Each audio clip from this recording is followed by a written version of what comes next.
आज आम गोटे भेज रोल बनैबा जोटा कि मात्र 10 मिनिट रेडी हो जाए।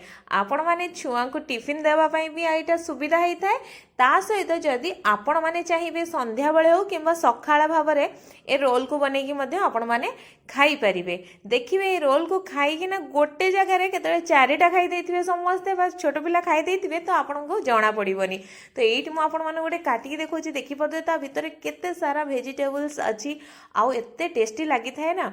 आपण माने थारे बनईकि देखंतु। तो ता पई एठी मु नै जाईछि गोटे पियाज जोटा कि बहुत ही छोट छोट करिक मु ताको काटि नैथिली ताको एथरे दे दोछि। ता सहित कैप्सिकम मध्ये एमति छोट छोट करिक काटि नैछि। ता सहित गाजर को मध्ये एठी मु ग्रेट करिक नै जाईछि।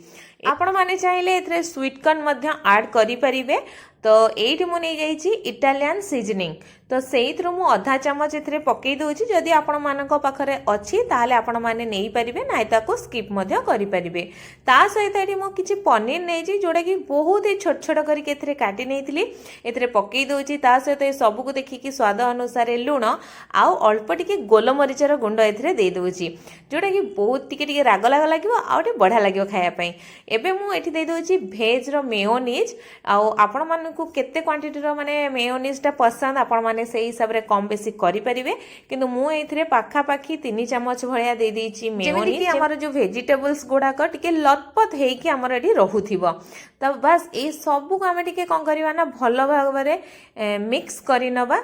तो एठी देखंतु माने हल्का हाथ रे ही मिक्स करिवे नाइ तो पनीर टा हमर जेतु कंचा एथरे ऐड करिचे ना तो सेटा काले गुंड हे जिवो। तो एठी देखंतु हमर एटा बढा से गोळे हे जाईची।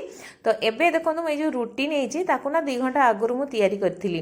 तो आपण माने चाहिले सखाळर रुटी को 4टा बेले मध्ये आपण व्यवहार करि परिबे नाइ तो संगे संगे बने कि मध्ये यूज करि परिबे। तो एठी मु रुटी ऊपर दे दोची टमाटो केचप जोटा कि बढ़िया से मु एथरे लगेई नउची। आउ आपण माने चाहिले टमाटो केचप जगह रे पिज्जा सॉस मध्ये नै परिबे। जेतु मो पाखरे अवेलेबल नथिला तो मु एठी नेइनी।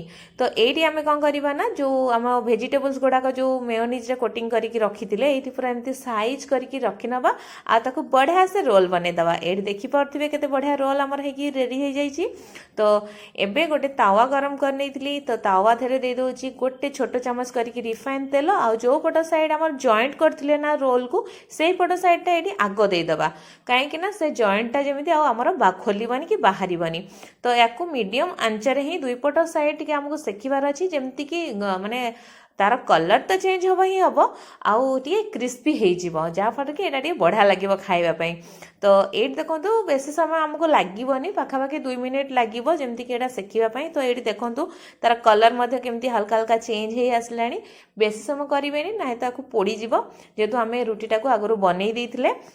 तो एटी देखंतु दुई पट साइड आमर माने सेकी हे जाईची बा माने तार कलर चेंज हे जाईची।